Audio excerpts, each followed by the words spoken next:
Welcome to another edition of From the Front Lines, where we discuss both the day-to-day and one-of-a-kind issues facing real estate managers.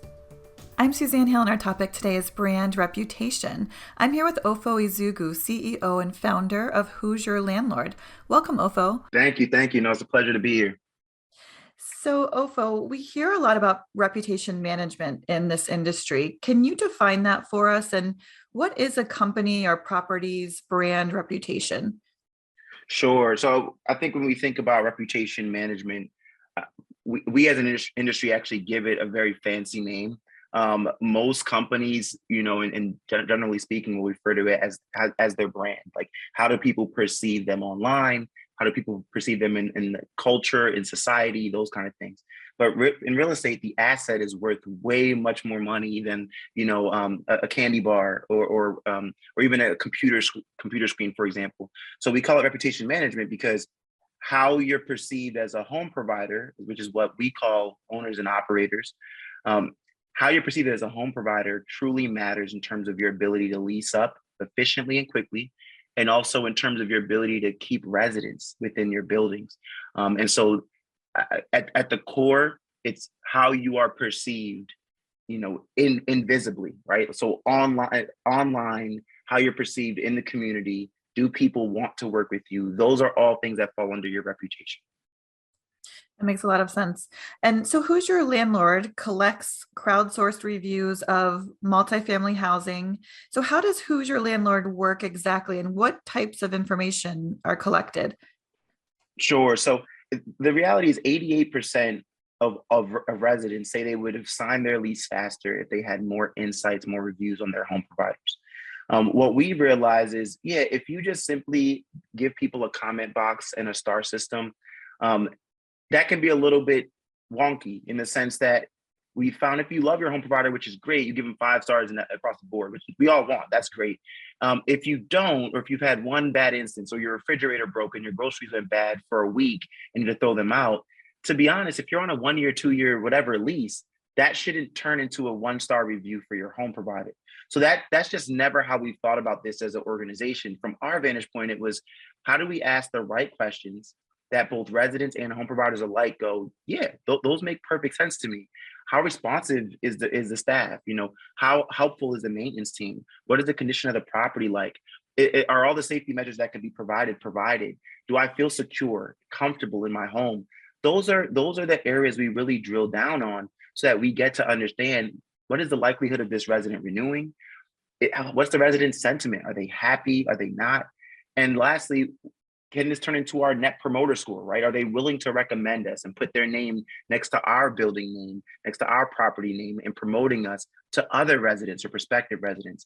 That's how we've always approached our platform. And as a result, I feel like we ask the right questions to drill into that, while also then providing a little bit more of a narrative around whatever text the resident provides as well. That we have a fuller picture in how we do things. So it sounds like in addition to getting that sort of aggregate number, you're drilling down and really getting details across the board. So how can that data and information that you're collecting be used by property managers? How can that be turned into actionable insights that those managers can use to fill their units and keep their property going? Sure. So one thing I like to parse out is part of the review is public, right? All those things around like resident sentiment, likelihood of renewal, those kind of things in terms of that crowdsourced information you had mentioned. A lot of that stuff is very easily digestible on our platform. And then if you want to drill down, those things are actually private questions you're able to ask to the residents without that affecting your review score. And so I delineate that because when you're thinking about actionable insights, one, it's from a experience. So I'll give you an example. We have a client who they were like, hey, look, we already know our reputation in the community is not the strongest. We need to be better, but we can't get better unless we really know what's happening.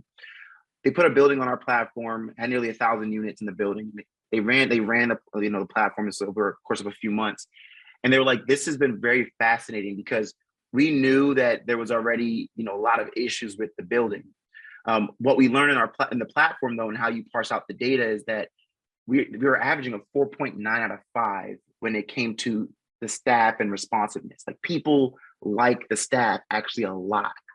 This company had assumed, because they knew there were a lot of complaints, that that would translate into people also just not liking the staff. And what they were able to parse out in our platform is that no, those are two distinct things.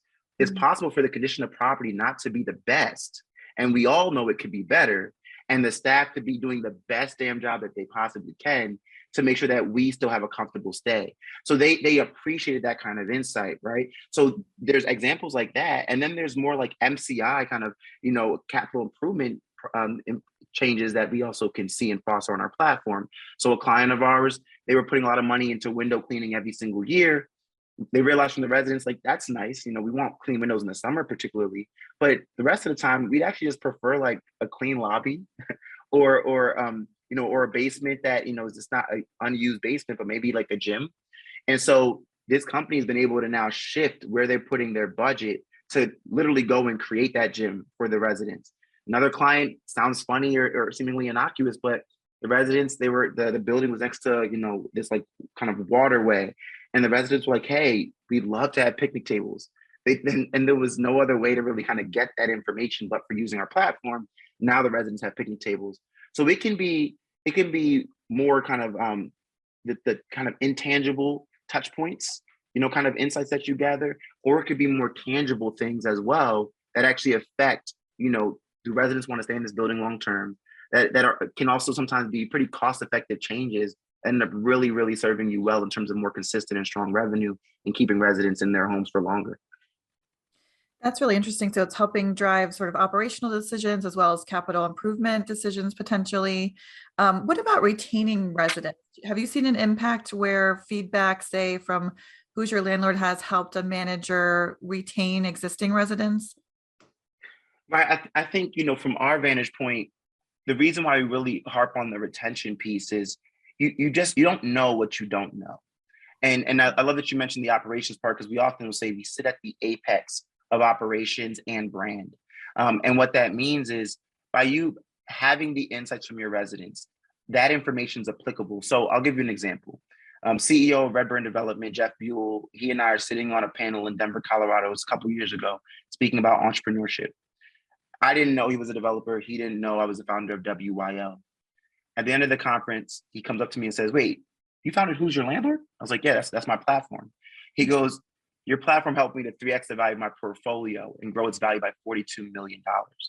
And Wow. what he was getting at was he was able to point to a few specific things.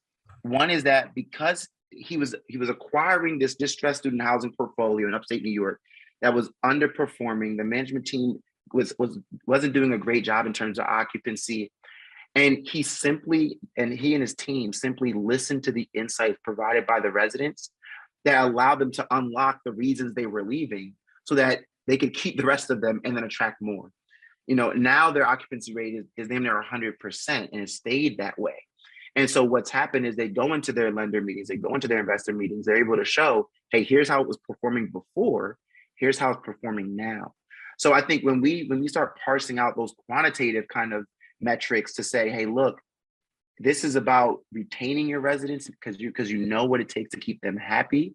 We're humans, we make decisions, this is scientifically proven, we make decisions off of emotions. This isn't rocket science, right? But happiness drives our decision making way more than just general satisfaction.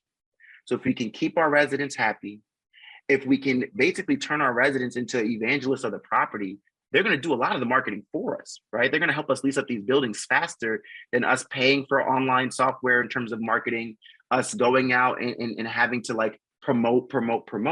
We want our internal residents to be evangelists of the platform, of the property itself. And so our platform gives you the tools to be able to get there as a home provider. Those are some really interesting use cases. You can see how effective this tool can be. And it's all about the data, right? The both quantitative and qualitative. So sounds like a really great tool, Ofo. It's really great to chat with you. And I think our managers could benefit greatly from Who's Your Landlord. So thanks for sharing with us today. Absolutely. And I know I always come across very passionate about it, but because I am, our whole focus is on centering humanity at the heart of housing.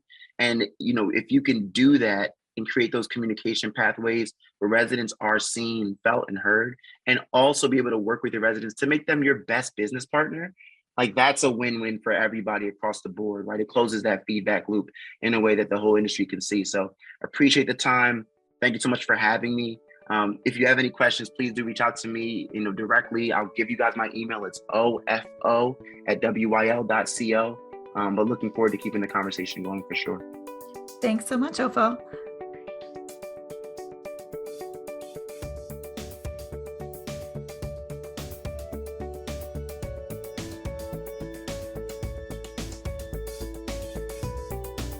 Visit irem.org for more knowledge to take on real estate management's most dynamic challenges.